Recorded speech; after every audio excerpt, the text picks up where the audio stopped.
Right now, it is time for us to be joined by our friends at the Berkshire Edge, the BerkshireEdge.com. One stop to go to get information 24 hours a day, 7 days a week. What goes on in South County and the surrounding areas as well. And we welcome in David and Marcy. Good morning and Good morning. Happy holidays. Thank you. Same to you. Good morning. I mean, Yes. we've wrapped up. It's a very peculiar holiday season. Yeah, we've wrapped up Hanukkah. Kwanzaa's still going on. We have, of course, Christmas, and then Boxing Day comes up. Right. Oh, don't forget the inauguration. Oh, that's a while. That's a ways off yet. We've got plenty of turmoil to go. I know, but it's really something to look forward to. yes, my new year begins on January 20th at noon. At noon.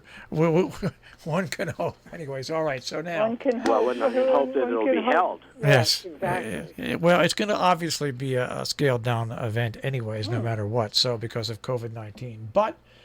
Still, it's a great day to look for in America every 4 years when a president is either elected or reelected. So, and then takes office on that date. All right. Well, let's take office right now at the BerkshireEdge.com, and Bill Walsh is retiring. Yes. How long has he been serving as the Great Barrington? Can you imagine? He's been chief for 37 years, but he's been chief of police, but he's been in the department for 40 years. Well, he was very young when he was a kid. He's just a kid because I've been in radio for 50 years. So he's a youngster to me. Well, he doesn't look very old. No, he doesn't. Yeah. It will be his 65th birthday today. No, the 24th. The 24th, right? It's his 65th birthday, and state law requires that police, firefighters, and correction officers retire no later than age 65. So he is doing it on his 65th birthday. But the amazing thing is that he was really just a rookie cop. He was only a 3-year veteran in 1983 when he became the youngest person in the town's history to be chief of police. Right. How did that happen? Enough, he's also married to the sister of the Stockbridge police chief, Rick Wilcox. So there's, linkages all over the place.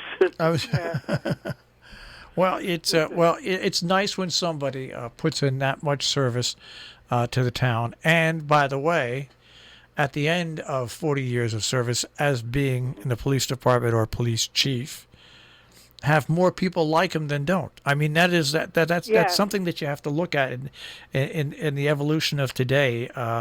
When you have a police chief that is respected by just about everybody.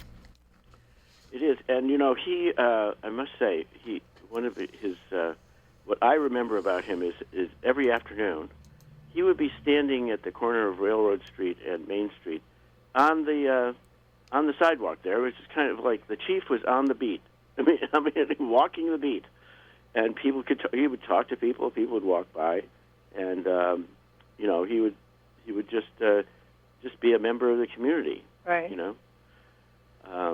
didn't huddle in his car, but he was actually visible and present in the community. What they used to call community policing. Yes, exactly. Yes. Right. And although I do remember that about 5 years ago at town meeting, he got up and declared that if there were any pot shops in Great Barrington, his police were not going to protect them. Right. I mean, which shocked me because it's not like the police chief makes the policy. But of course, now here we are, pot capital, and his police are in fact protecting them, and so. Yeah, as witnessed by what happened at that one incident that happened at Dairy Wellness when the person got robbed. That's right. So cooler heads. Time has a way of really mellowing things out and making things seem right. It really but does. The other thing is that he he has, as our article points out, there have been several really important crises that he's had to deal with. There was very early on, in the early 1990s, there was a student who shot other students at Simon's Rock. It was a very famous shooting. There was the death of a drunken police officer who had a car accident. There were several disciplinary issues. There have been things. There was a drowning of a little girl in the Housatonic River.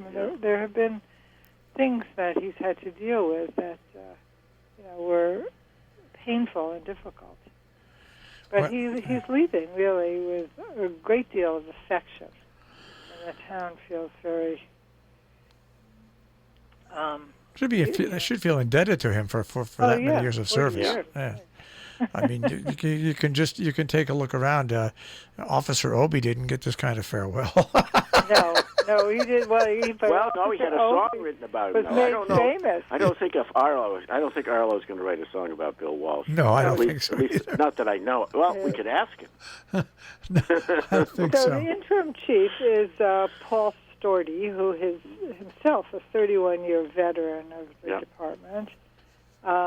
But we understand that the status of the police chief is going to change. I think he or she will no longer be a civil servant, but actually will be given a 3-year contract so that he or she can be let go if unsatisfactory to the select board. So it's going to be a different relationship. All right. I want to move on to your next story that you've notified me on, and that is the federal moratorium on evictions is coming to an end, possibly, and it's got a lot of people that really have no plans that they can make onto where they're going to live in the future. Well, and there are no places for them to go. To find a rental in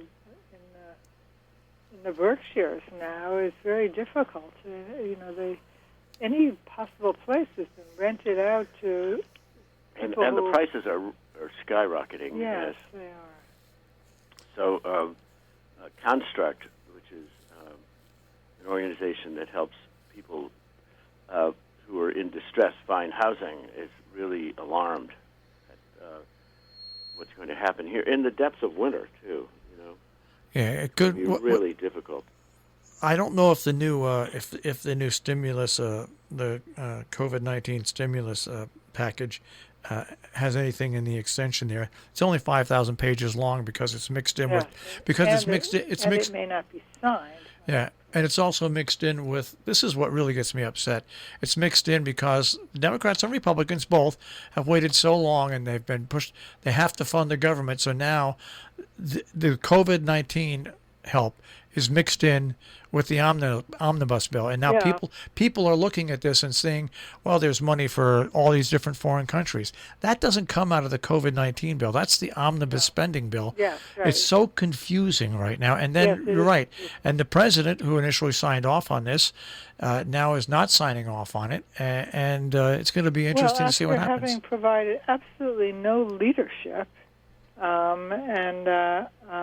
the president will not sign off on it. He hasn't participated in any of the planning or the policy making or the negotiations, and suddenly it comes to his desk and he decides it's not what he wanted.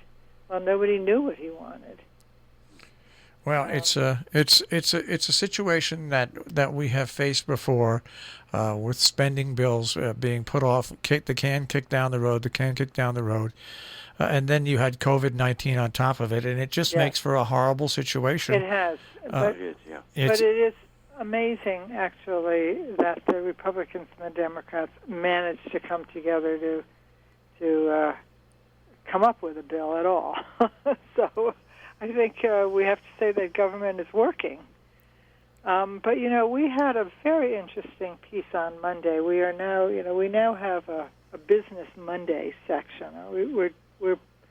We are concentrating our business reporting on Mondays, and so we had an article this Monday by Jonathan Butler, who is the CEO of One Berkshires, which is a regional planning and tourist promotion organization. And it's a very interesting article about housing in the Berkshires. So I recommend that your readers take a look at it, because he is talking really about the severe housing crisis that we have here, and he's giving a few examples of affordable housing projects that have been built. One privately by the Allegroni Company in Pittsfield, and another one by the what is it called? The Southern Berkshire Community Corporation. Is that what the name is? Community Development Corporation. Community Development CDC. Corporation. Yes, Yeah. CDC. Sorry.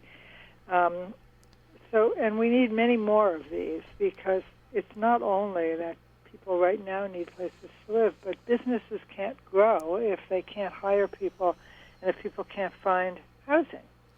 I mean, we think about it too. We probably should hire another reporter, but that person has to be able to live in South County, and there's very little housing. And you have to be able to pay that person. And in a pandemic, where businesses, and we have to, both you and us here, when we have to go out and cover meetings and everything, right. You need people to do that. You need bodies to do that. People depend on seeing these news stories and reading these news stories, and they don't realize that it costs money to produce.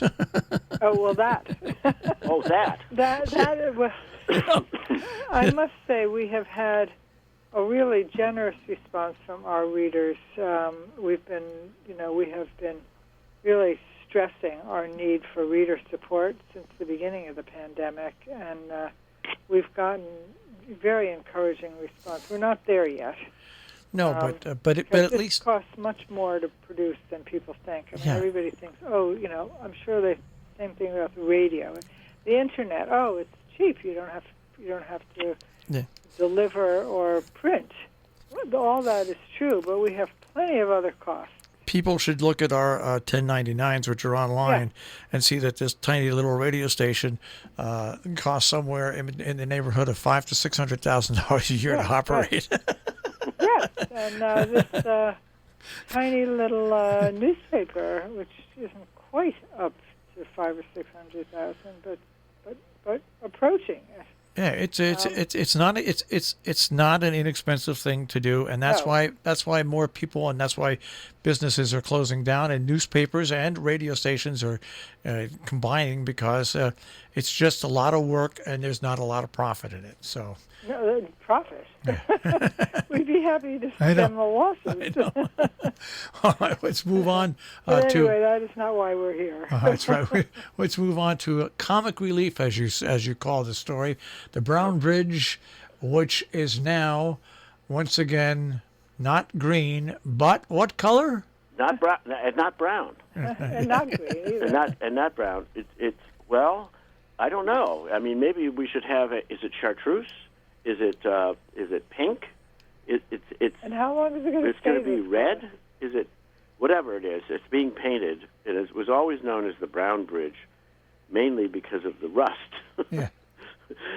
And now they're upgrading the bridge and repairing it, and but they painted it this gaudy red color, and people are like, "What?" Yeah. Right.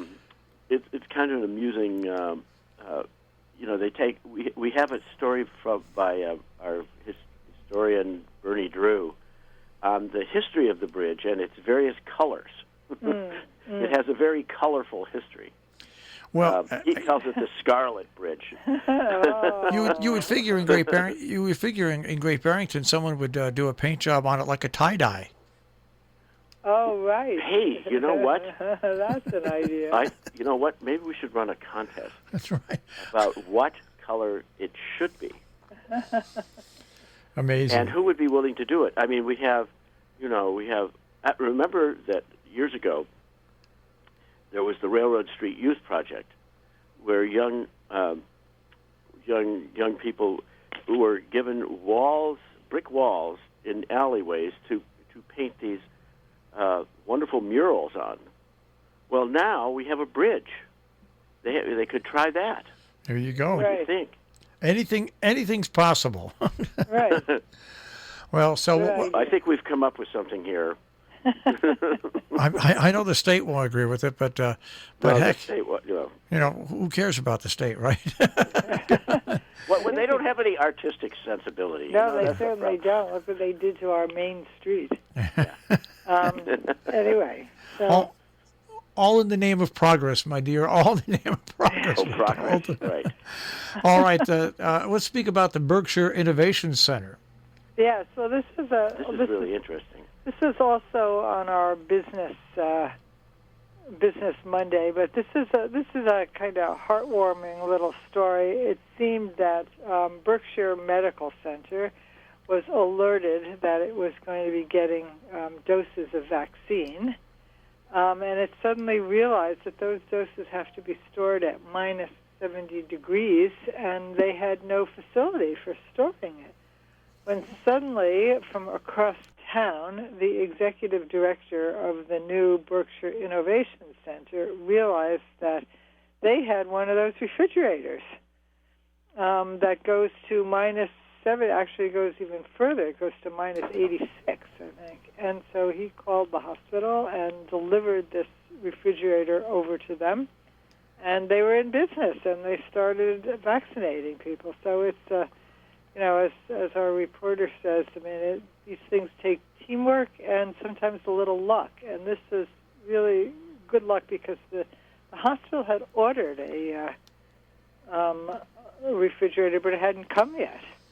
And so they had no way to store the vaccine, and now they have. So Ben Sosny, who's the executive director of the Berkshire Innovation Center, came to the rescue. But but part of the story, which is very interesting, is not just this incident, but it's really the Berkshire Innovation Center, which opened in Pittsfield in the spring.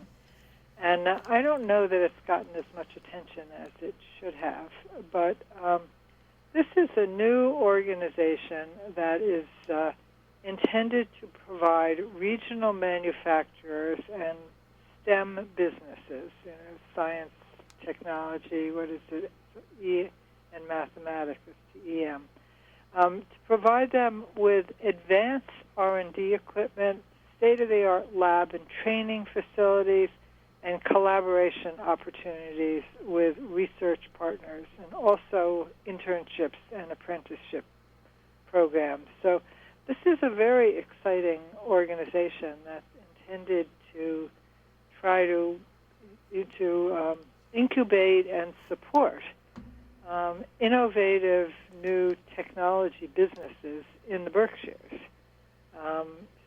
And they built a new building in William Stanley Park in Pittsfield, and it's operating with meeting rooms and labs and training programs and a refrigerator. It was just lucky because they had ordered this piece of equipment. The hospital had. The hospital had. Well, and the BIC had. Yeah. The Berkshire Innovation Center Right. had ordered this for its own research facility before the COVID-19 pandemic hit. Right. And its need for a vaccine that needed to be stored. So it was just a piece of luck for this community that we have we have one locally. That we have one locally. Right. Yeah.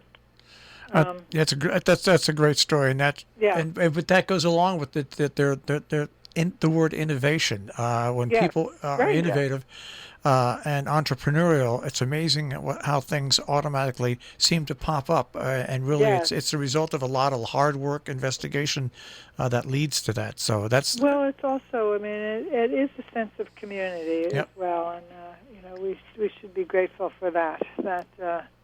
And I think this community in South County of Berkshires or actually throughout the county, has really pulled together. At the beginning of this pandemic, an enormous amount of money was raised by both the United Way and the Berkshire Taconic Foundation, and was funneled very quickly into people who had no food and no shelter and had lost jobs, or had, so that it was, the community has really been magnificent. Yeah. Let's move on to the Yeah. final permit for the cleanup of toxic PCBs. We say final and put that in quotes. Yeah, I know. Because Who knows? who knows, right? Well, the EPA has finally issued a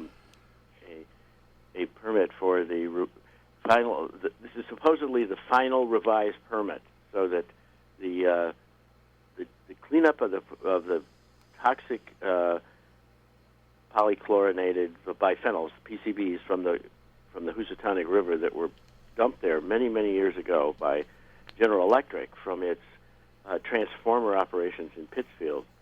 The permit, they've been negotiating this for 25 years, I think, trying to get to clean the river up finally. And in any case, they have the EPA has finally issued a permit for the cleanup, but as luck would have it, there's of course someone who's a local group is contesting where the toxic sludge that is dredged from the bottom of the river is going to be stored. Yes, because they plan to store it in Lee.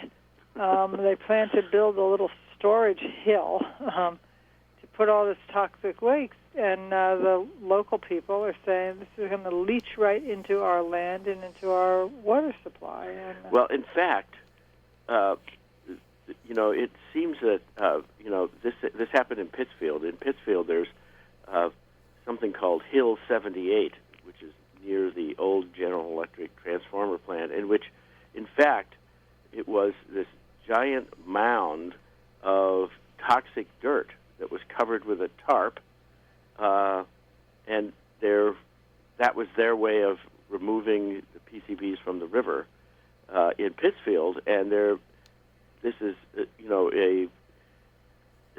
really a temporary kind of solution, rather than actually carting the stuff to a facility which can detoxify it, which is more expensive, but probably removes it from the Berkshire environment, and that's what people are upset about, and they're just creating another Hill 78 in Lee, So All right. this has been going on forever, ever since GE knew that these PCBs were dangerous, and have been fighting this cleanup all for as many years as I can remember. Just remember their slogan for many years: GE brings good things to light. All right. yeah, right. Yeah, right. What's Well, actually, the press brings good things to light. Yeah, Let's. we're letting them know about this. Yeah. We'll wrap this up on a positive note, as you've got a poem by Robert Frost highlighted. Oh this. yeah. Well, in these apocalyptic times, why not remind ourselves of an apocalyptic poem with tongue-in-cheek, I might add, a poem called Fire and Ice by Robert Frost. And we have one of our writers, Phil Holland, who teaches at Bennington College, reminds us of this Fire and Ice, which is about how the world will end. Yeah. Frost speculates whether it'll be, some say, in ice, and some say in fire. Right. And Well, it's going to be one or the other. well, and some say it'll be fire, and others say that ice will also be nice. Well, But the writer Phil Holland relates this to the current apocalyptic times, right. where we have We have more hate than ever. Yeah. And that the FBI says that hate crimes hit a new high in this year. Yeah. Well, we have a hater-in-chief as president. Yeah, right. Well, that's right. it's the times we happen to live in, but it's the holiday time, and it's time where we try to put all that aside and say, Well, yeah. happy holidays, and go to a new year where the slate gets wiped clean, and we're still going to have the same problems, but maybe even just for a couple of days we can get away from all this. But it's tough too, because it's just the amazing times we live in. It's unrelenting. The bad It is news. unrelenting. Unrelenting. Which is why they need us and you. Yep, absolutely. Well, life is unrelenting. Life is unrelenting. Well, guys, I want you to have a Merry Christmas, a great weekend, Thank you. and we will You speak too. to you one more time before the end of the year. Right. That's right. All right, guys. We'll Well, listen, are you going to are you going to announce your New Year's resolutions? next week. I absolutely will. Oh. I have Ooh, two. I I wanna have. hear I have. I have two of them. That's it. That's all. Okay. All right, guys. Have you already made them, by the way? Do you know what they are? Or are you Yeah, still- but I won't release them till next week. That's exactly right. Yes, exactly. Right. All right, guys. I'll speak to you next week. Okay, bye. Okay. Take care. Bye. The Berkshire Edge on air here at Robin Hood Radio. You can find them at theberkshireedge.com.